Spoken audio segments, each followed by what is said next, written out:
এটা ডাঙৰ খবৰ লৈ আহিছোঁ আপোনালোকৰ মাজলৈ। জনপ্ৰিয় ইউটিউবাৰ ডিম্পু বৰুৱা পৰিছে এতিয়া ভয়ংকৰ বিপদত। যিহেতু তেওঁ এটা শ্ৰীৰামৰ ওপৰত এটা ভিডিঅ' বনাইছিলে, প্ৰস্তুত কৰিছিলে যোৱাকালি, তেওঁ মিলিয়ন ভিউজ গ'ল। সেইটোৰ ওপৰত তেওঁ কিছুমান নজনাকৈ কিছুমান মন্তব্য দাঙি ধৰিছিলে আৰু তেওঁ নজনা কথাটো তেওঁ ভিডিঅ'ত উল্লেখ কৰিছিল। তাৰ বাবে এতিয়া মহা চৰ্চিত তেওঁ এতিয়া হৈ আছে সেই ভিডিঅ'টোৰ ওপৰত। আৰু লগতে এতিয়া খুব বিতৰ্ক হৈছে যে আগতো অলপ দিনৰ আগতে সেই ভাদৈ ৰিজৰ্টত যিহেতু তেওঁ আহিছিলে আৰু সেইটো টাইমত তেওঁ সেই গদাধৰ পত্নীৰ কথা কিবা ভুলকৈ কৰিছিলে। এতিয়াও এই শ্ৰীৰামৰ ওপৰত তেওঁ ভুলকৈ কৈছিলে আৰু কিনো মন্তব্য আগবঢ়াইছিলে।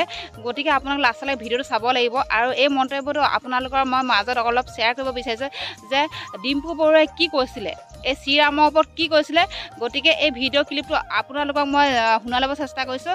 গতিকে এই ভিডিঅ' ক্লিপটো আপোনালোকে অলপ চাই লওকচোন বাৰু, তেতিয়া ডিম্পুৰ কথাটো সত্য নে অসত্য আপোনালোকে নিজে বুজি পাব।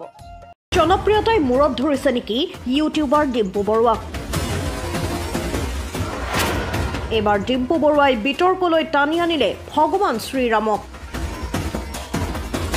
জনপ্ৰিয়তাই মূৰত ধৰিছে নেকি ইউটিউবাৰ ডিম্পু বৰুৱাক? সনাতনী সংস্কৃতি আৰু ধৰ্মৰ অন্যতম উপাস্য শ্ৰীৰাম সন্দৰ্ভত বিতৰ্কিত মন্তব্য কৰি চৰ্চাত অসমৰ জনপ্ৰিয় ইউটিউবাৰজন। আজি উদ্বোধন কৰা হ'ল ভব্য শ্ৰীৰাম মন্দিৰ। প্ৰধানমন্ত্ৰী মোদীৰ হাতেৰে উদ্ঘাটন কৰা হ'ল অযোধ্যাৰ ৰাম মন্দিৰ আৰু উন্মোচিত কৰা হ'ল গৰ্ভগৃহস্থিত শ্ৰীৰামচন্দ্ৰৰ মূৰ্তি। শেহতীয়াকৈ ডিম্পু বৰুৱা নামৰ ইউটিউবাৰজনে ডিম্পু বৰুৱা শীৰ্ষক ইউটিউব চেনেলত ৱাই ৰাম মন্দিৰ ইজ স্পেচিয়েল কাহিনী ৰাম মন্দিৰৰ নামেৰে এটা ভিডিঅ' আপলোড কৰিছিল। উক্ত চেনেলটোত ডিম্পু বৰুৱাৰ 1.93 মিলিয়ন ছাবস্ক্ৰাইবাৰ আছে। ৰাম মন্দিৰৰ ভিডিঅ'টোত নিজৰ জ্ঞান শূন্যতাৰ পৰিচয় দি শ্ৰীৰামচন্দ্ৰৰ দুই পুত্ৰ লৱ আৰু কুশক লাভা আৰু কুশা হিচাপে ডিম্পু বৰুৱাই অভিহিত কৰে। ডিম্পু বৰুৱাৰ এই কাণ্ডই স্বাভাৱিকতে হিন্দু ধৰ্মৰ লোকসকলৰ মাজত ক্ষোভৰ সঞ্চাৰ কৰিছে। এজন ছ'চিয়েল মিডিয়া ইনফ্লুৱেঞ্চাৰ হিচাপে ডিম্পুৰ অধ্যয়নৰ সীমাবদ্ধতাই এজন উপাস্য আৰু দেশৰ কোটি কোটি জনতাক ভৎসনা কৰিছে। তদুপৰি ডিম্পু বৰুৱা নামৰ ইউটিউবাৰজনে কিছুদিনৰ পূৰ্বে আহোমসকলৰ শ্ৰেষ্ঠ ৰজা গদাধৰ সিংহৰ পত্নীৰ সন্দৰ্ভত ভুল তথ্য দি বিতৰ্কৰ সূত্ৰপাত কৰিছিল। বাৰম্বাৰ ইতিহাসৰ তথ্য ভুলকৈ দি ডিম্পু বৰুৱাই প্ৰকৃততে কি বুজাব বিচাৰিছে তাক লৈ সচেতন মহলৰ মাজত যথেষ্ট প্ৰশ্নৰ সৃষ্টি হৈছে। বহু নেটিজেনে ডিম্পুৰ জ্ঞানৰ সীমাবদ্ধতাক সমালোচনা কৰাৰ বিপৰীতে আন একাংশৰ মতে ডিম্পু বৰুৱাই নিজকে প্ৰাসংগিক কৰি ৰাখিবলৈহে এনে বিতৰ্ক কৰে বুলি উল্লেখ কৰিছে।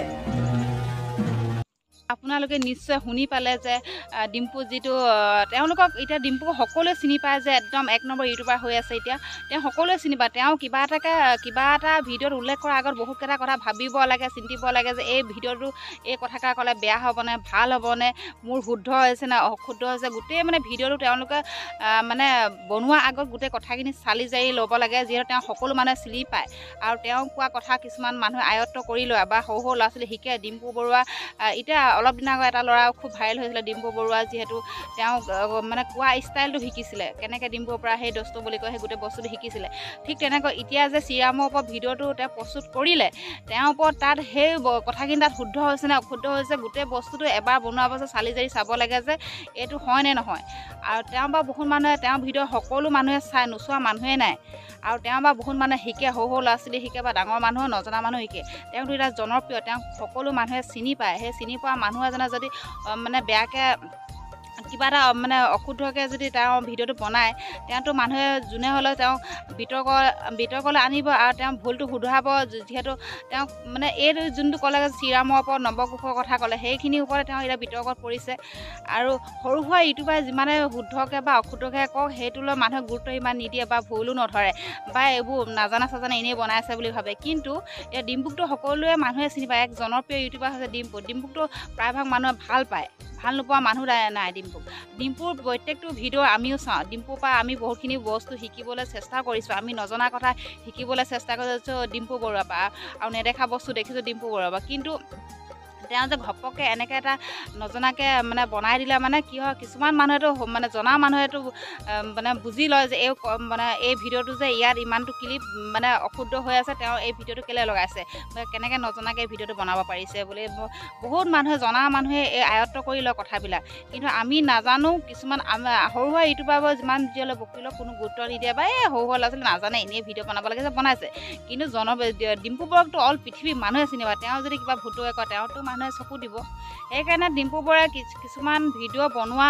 আৰু আগত বস্তুটো চালি যাই যাব লাগে যে ইয়াৰ কি আছে কি নাই গোটেই বস্তুটো চাই মেলি তেওঁ ভিডিঅ'টো বনাব লাগে আৰু এতিয়া সেই কথাটোৰ কাৰণে অলপ দিনৰ আগত সেই গদাধৰ যোনটো ভাদৈছিলে দুলীয়াজনৰ সেইটো ঘটনাটো হৈ গ'ল তেওঁ যেতিয়া মাফ খুজিলে গোটেই অসমৰ ৰাইজৰ আগত তেওঁ মাফ খুজিলে যে মোৰ ভুল হৈ গ'ল মোক মাফ কৰি দিয়ক বুলি কিন্তু প্ৰত্যেকবাৰে তেওঁ মাফ খুজি থাকিলেতো ৰাইজে মাফ নকৰিব নহয় তেওঁতো ইমান ডাঙৰ ইউটিউবাৰ এজনক কেনেকৈ মাফ কৰি দিব আপোনালোকে ভাবকচোন কেনেকৈ মাফ কৰি দিব এবাৰ দুবাৰ মাফ কৰি দিব তিনিবাৰলৈ মানুহে মাফ নকৰে ন এতিয়া এইটো লৈ এতিয়া কোনে মাফ কৰিব এতিয়ালৈকে খুব চৰ্চিত হৈ আছে এই মানে ভিডিঅ'টোৰ পৰা যেতিয়া আপোনালোকে ডিম্পু বৰুৱা চেনেলত গৈ চাব পাৰে এই শ্ৰীৰামৰ ওপৰত ভিডিঅ' এটা বনাইছিলে এতিয়া হয়তো ক্লিপটো তেওঁ কাটিবও পাৰে নাজানো কিন্তু আপোনালোকে গৈ চাব পাৰে ডিম্পু বৰুৱা আৰু খুব মানুহে চাইছে নোচোৱা নহয় কাৰণ সেইটো খুব ভিউজ গৈছে একদম পূৰা কিমানমান ভিউজ গৈছে বাৰু বহুত ভিউজ গৈছে মিলিয়ন ভিউজ গৈছে সেই বস্তুটো কি ৰাইজে নোপোৱাকৈ আছে নে চব ৰাইজে পাইছে গতিকে ডিম্পু দাক কৈছোঁ মানে কিবা এটা ভিডিঅ' বনোৱা আগত মানে বস্তুটো চালি জাৰি চাব লাগে যিহেতু আপোনাক বহুত মানুহে ভাল পায় আপোনাৰ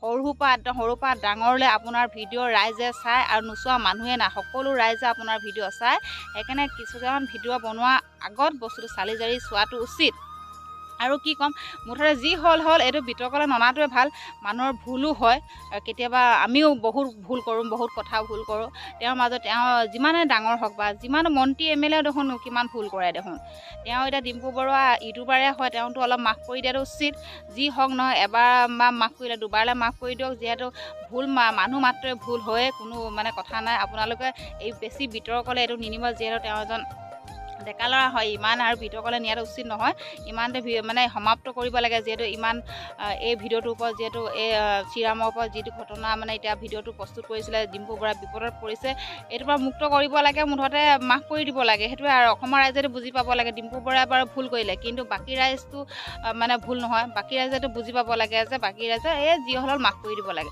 আৰু ডিম্পু বৰুৱাই কৈছে চালি জাৰি চাব লাগে ভিডিঅ'টো বনোৱাৰ আগত ঘপককৈ ভিডিঅ'টো আপলোড কৰিব নালাগে যে এই ভিডিঅ'টোৰ আঁৰত কি আছে কি নাই গোটেই বস্তুটো চালি জাৰি যায় আপোনালোকে ভিডিঅ'টো আপলোড কৰিব বুলি আশা কৰিলোঁ আৰুনো কি ক'ম গতিকে ভিডিঅ'টো ইমানতে সমাপ্ত কৰিছোঁ ডিম্পু বৰুৱাক সকলোৱে মাফ কৰি দিয়ক যি ভুল হ'ল আৰু তেনেকৈ আৰু এবাৰ তেনেকৈ ভিডিঅ' বনালে আপোনালোকে হয়তো ধৰিব পাৰে এইবাৰতে তেওঁক মাফ কৰি দিয়াটো উচিত